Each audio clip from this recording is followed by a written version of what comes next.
Good morning बच्चों। और क्या हाल है? आजकल हम लोग क्लास 7th का फिजिक्स कर रहे हैं। दूसरा चैप्टर है आपका बीमीय विश्लेषण। बीमीय विश्लेषण में कल हमने बताया, पिछले वीडियो में बताया कि बीमा क्या होता है। बीमा क्या होता है रिपीट करेंगे। किसी भौतिक राशि की बीमा, किसी भी राशि की बीमा, उसके मूल मात्रक पर चढ़ाए गए घात को हम क्या कहते हैं? बीमा कहते हैं।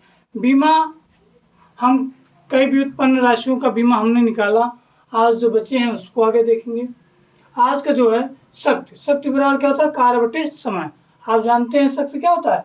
कार्य और समय के अनुपात को हम क्या कहते हैं? शक्ति। कल हमने बताया था कार्य का बीमा, तो बीमा पहले निकालेंगे इसका कार्य का। कार्य बराबर होता है द्रव्यमान गुणे, कार्य बराबर क्या होता है? बल गुणे विस्थापन। बल गुणे विस्थापन, मान लीजिए यहाँ लिखते हैं बल गुणा विस्थापन,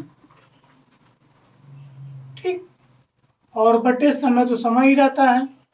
अब देखिएगा बल का हम बीमा कल निकाले थे, कल बताए भी थे बल की बीमा बहुत ही इंपॉर्टेंट होती है। ml t पे -1, ml t पे -2, क्या निकाले थे?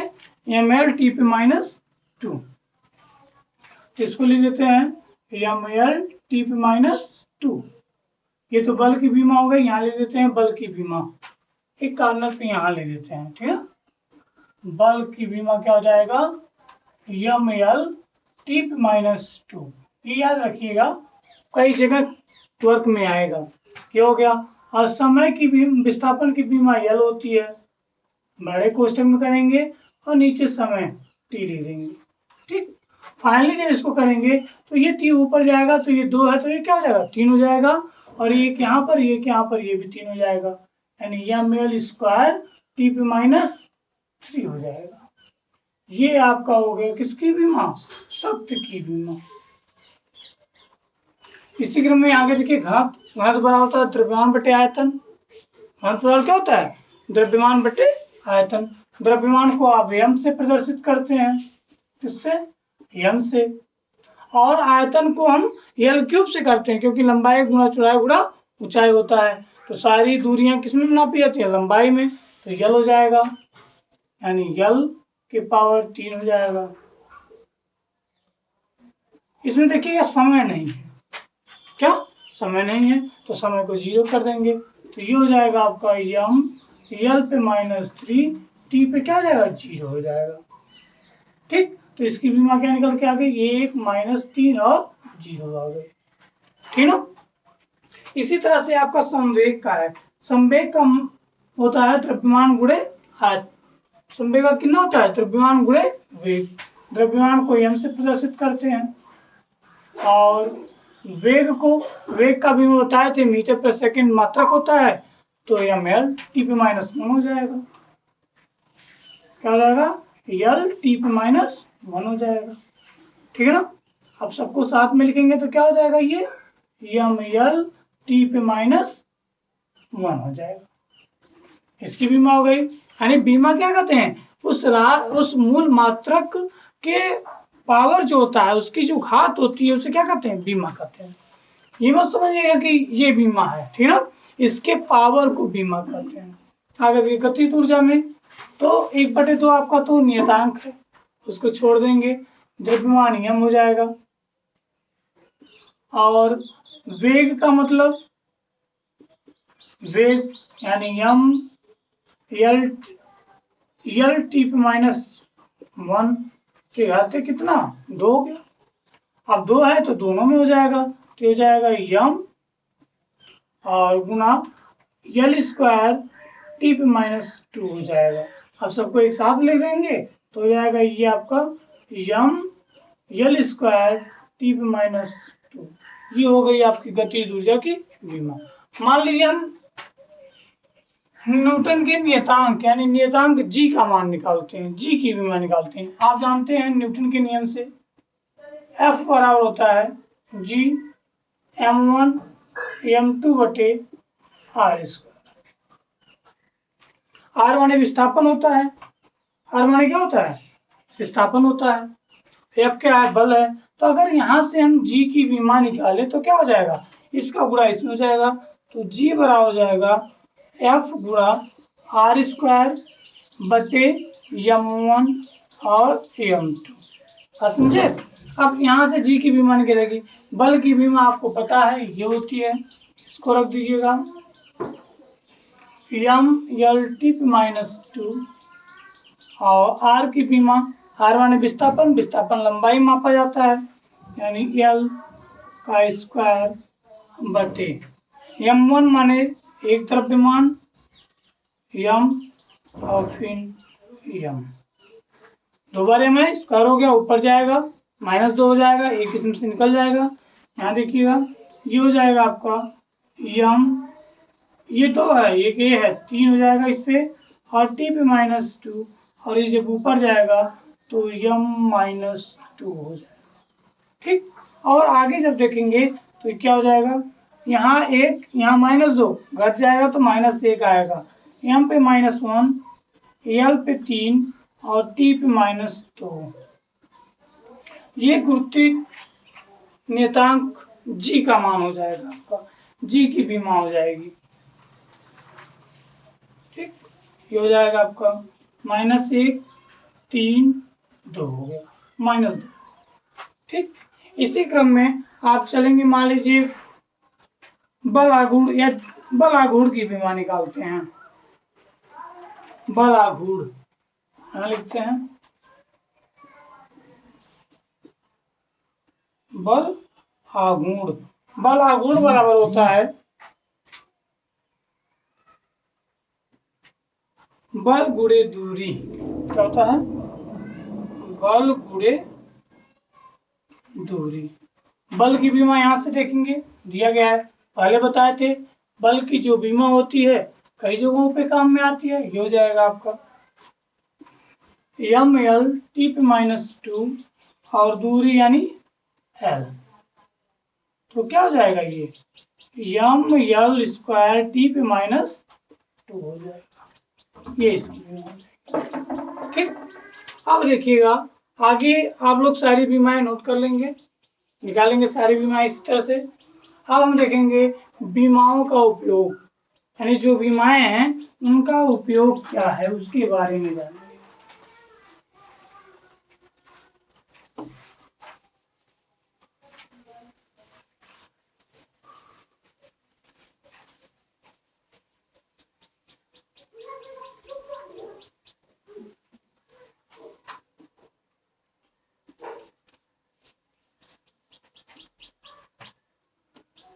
क्या है विमाओं का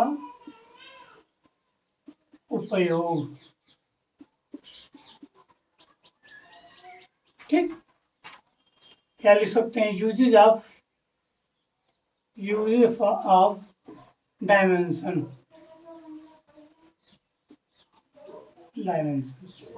ठीक। तो सबसे पहला इसका उपयोग है कि एक पद्धति के मात्रक को दूसरे पद्धति के मात्रक में बदलना, यानी जो पहला इसका उपयोग रहेगा, एक पद्धति के मात्रक को एक पद्धति के मात्रक को दूसरे पद्धति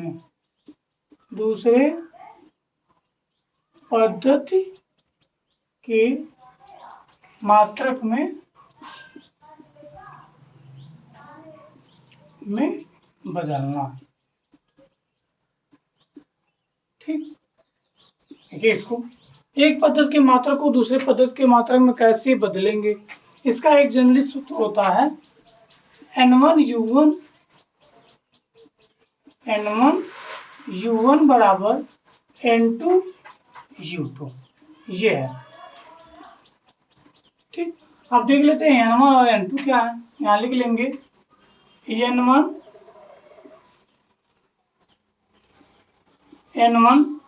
क्या है, पहले पद्धति के मात्रक का आंकिक मान। n1 क्या है, पहले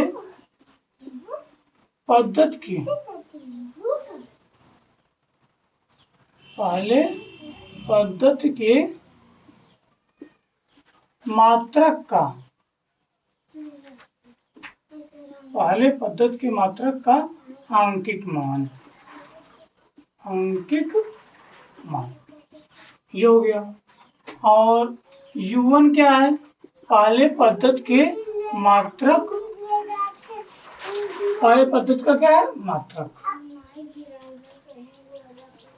मात्रक, ठीक ना। और n2 क्या है? दूसरे पद्धति का, दूसरे पद्धति के मात्रक का आंकिक मान, मात्रक का आंकिक मान, ठीक। और u2 क्या है? दूसरे पद्धति के मात्रक, मात्रक, ठीक, ये हो जाएगा। अब देखते हैं जो पद्धति दी रहती है उस n1 क्या है? उसके मात्रक का आंकिक मान हो जाएगा, यानी जो मात्रक दिया गया है, जिसका उपयोग दिया गया उसमें, ठीक। उसके बाद ये u1 क्या है? उस पद्धति का मात्रक, कौन सा मात्रक, किस मात्रक को में उसको व्यक्त किया गया है, ठीक है ना। या इस तरह से भी कर सकते हैं उसको,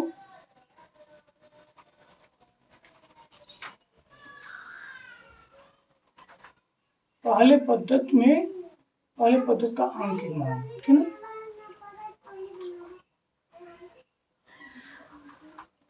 ठीक, ये मान लीजिए पहले पद्धति का आंकिक मान हो जाएगा, और u1 पहले पद्धति का मात्रक हो जाएगा, दूसरे में n2 दूसरे पद्धति का आंकिक मान हो जाएगा, और u2 क्या हो जाएगा? दूसरे पद्धति का मात्रक हो जाएगा। अब हम इसको एक एग्जाम्पल के माध्यम से समझते हैं, एक उदाहरण लेते हैं। मान लीजिए उदाहरण से एक कि 40 मीटर प्रति सेकेंड को, किसको? मीटर प्रति सेकेंड को बदलना है। क्या करना है? बदलना है। किसमें बदलना है?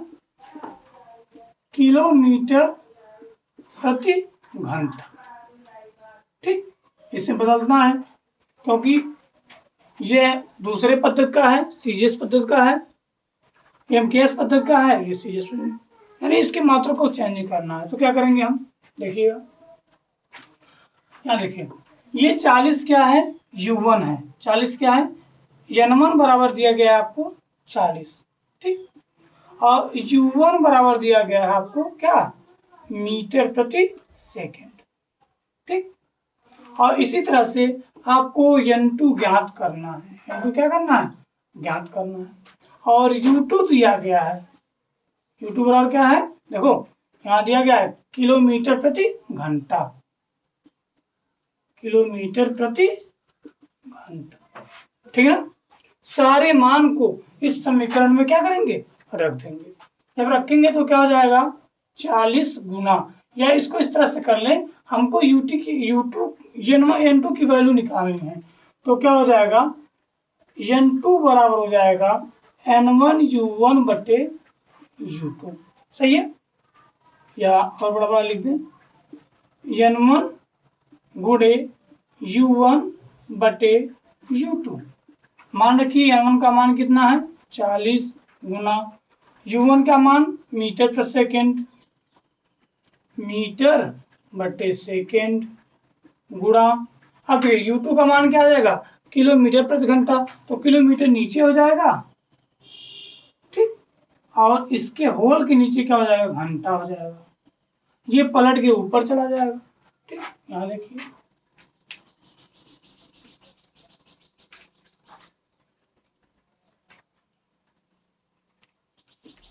यहाँ देखिए, ये पलट के जब ऊपर चला गया तो क्या हो जाएगा आपका? 40 गुणा मीटर गुणे घंटा और बटे सेकेंड गुणे किलोमीटर। अब यहाँ हम देखते हैं किस मात्रक को किसमें बदलना आसान रहेगा। यहाँ पर हम देखेंगे मीटर को सेकेंड में बदलना थोड़ा कठिन मालूम पड़ता है, हम किलोमीटर और घंटे को बदल लेते हैं, किसमें? मीटर और सेकेंड में। तो बदलिए इसको, ये हो जाएगा 40 गुणा मीटर गुणे घंटा को क्या करेंगे, 1 घंटे में 60 मिनट और 60 मिनट में 60 सेकेंड, यानी 60 गुणा 60 गुणा सेकेंड हो जाएगा। और बटे सेकेंड तो ऐसे ही नाम देंगे, गुणे किलोमीटर, 1000 किलोमीटर होता है 1 मीटर में, 1000 गुणे मीटर। तो ये सेकंड से सेकंड कट जाएगा और मीटर से मीटर कट जाएगा। अब 1 0 2 3 0 1 2 3 0 हो जाएगा। सबका गुणा कर लेंगे, 4 गुणे 6 गुणे 6, 6 चौके 36 गुणे 4, 6 चौक 24 के 4 2 और 4 तिया 12 2 14, 144। ठीक, 144 क्या हो गया, किलोमीटर प्रति घंटा। क्या हो गया, किलोमीटर प्रति घंटा। क्या, n2 बराबर ये हमको ज्ञात करना है। इससे ये कंफर्म हो गया कि बीमा के माध्यम से, इसके माध्यम से, बीमा के माध्यम से हम किसी भी एक पद्धति के मात्रा को दूसरे पद्धति के मात्रा में क्या करेंगे, बदल देंगे। ठीक, अब उसके बाद दूसरा इसका उपयोग देखिए, ये तो पहला था। दूसरा उपयोग देखिए, दूसरा उपयोग है किसी भी समीकरण के संतुलन की जांच करना। ठीक ना, किसी भी समीकरण के संतुलन की जांच करना, या ऐसे लिख सकते हैं बीमा के माध्यम से। किसके, बीमा के माध्यम से किसी भौतिक राशि के, किसी भौतिक समीकरण को, किसी भौतिक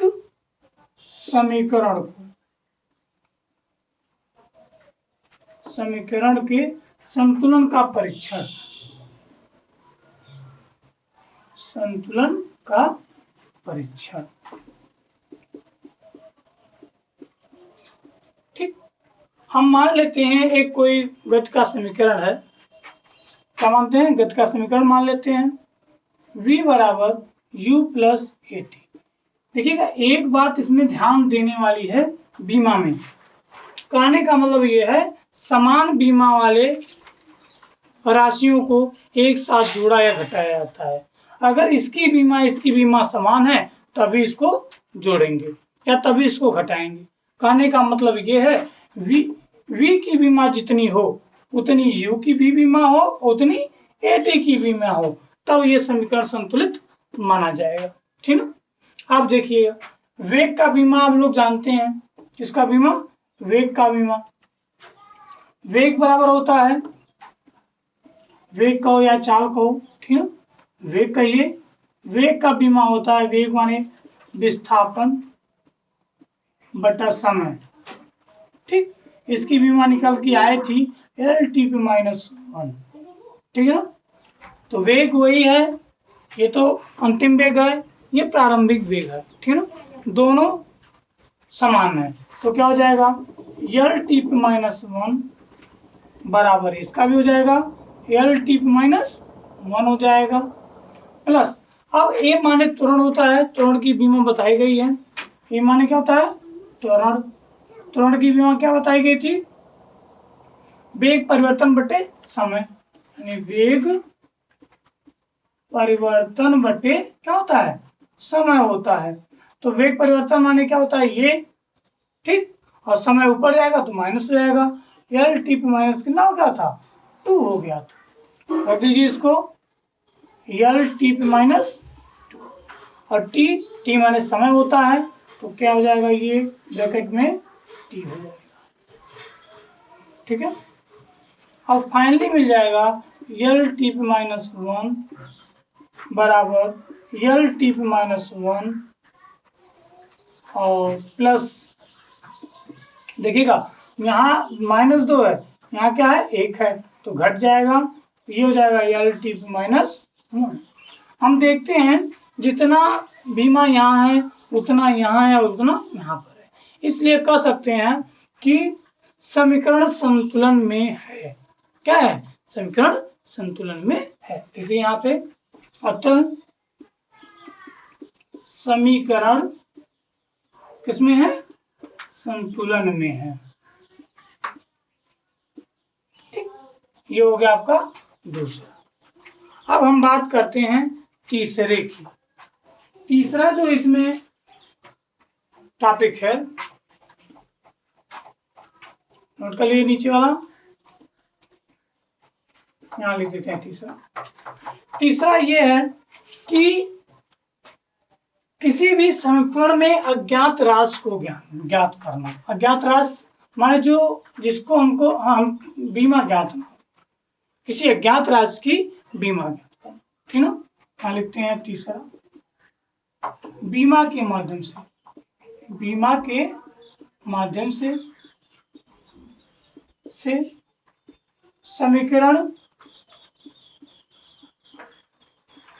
समीकरण में अज्ञात राशि की बीमा ज्ञात करना। में अज्ञात राशि की, ठीक है, बीमा ज्ञात करना। बीमा ज्ञात करना। ठीक, अज्ञात राशि माने जिसका मान पता ना हो, जो ज्ञात ही ना हो, उसे क्या कहेंगे? अज्ञात राशि। इसके लिए एक हम समीकरण लेंगे, वैन डर वाल्स समीकरण। आप सभी लोग जानते हैं गैस वाला समीकरण है। ठीक है, आगे आप लोग इसके बारे में पढ़ेंगे या हाई स्कूल में पढ़ चुके हैं, वैन डर वाल्स समीकरण। तो ये होता है P/A/V²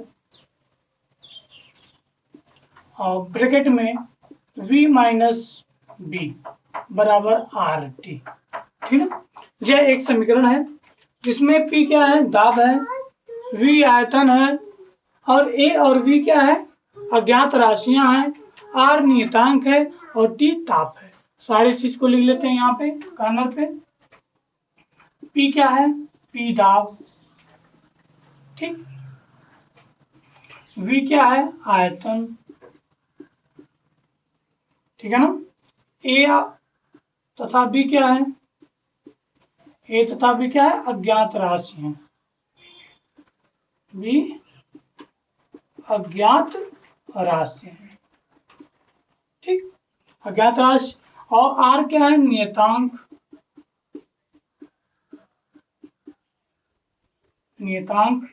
और T क्या है? ताप। T क्या है? ताप, ठीक है ना। ये हो गया। अब देखिएगा इस समीकरण में आते हैं।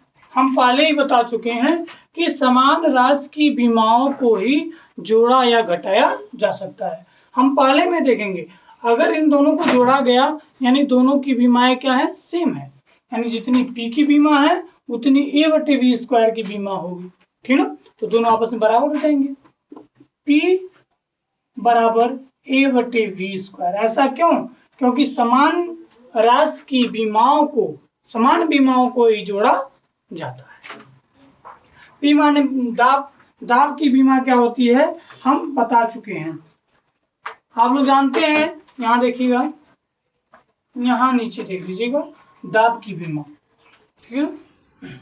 तो दाब का बीमा क्या हो जाएगा? mL/T/-2 और L² हो गया, यानी सब बीमा मिला के हो गया mL/T/-1 T/-2 हो गया। अब देखिए यहाँ पर इसकी बीमा लिख दिए, और ये आयतन, आयतन की बीमा क्या होती है? L3, और L3 का क्या है? होल स्क्वायर है, P+A/V का होल स्क्वायर, ठीक ना। अब इसका गुणा यहाँ कर देंगे, गुणा कर दिए तो A की बीमा निकल के आ गई आपकी mL/5 T/-2। ये किसकी बीमा हो गई? आपकी A की बीमा हो गई। इसी तरह से हम B की बीमा निकालेंगे, तो B - V बराबर 0 हम मान लेंगे, या इस तरह से कहेंगे B बराबर V, यानी जितनी V की बीमा होगी उतनी ही B की बीमा हो जाएगी। तो B की बीमा हो गई L/3, ठीक। ये आपकी हो गई अज्ञात राशि की बीमा ज्ञात करना, यानी किसी समीकरण के अज्ञात राशि की बीमा को ज्ञात करना, ठीक है।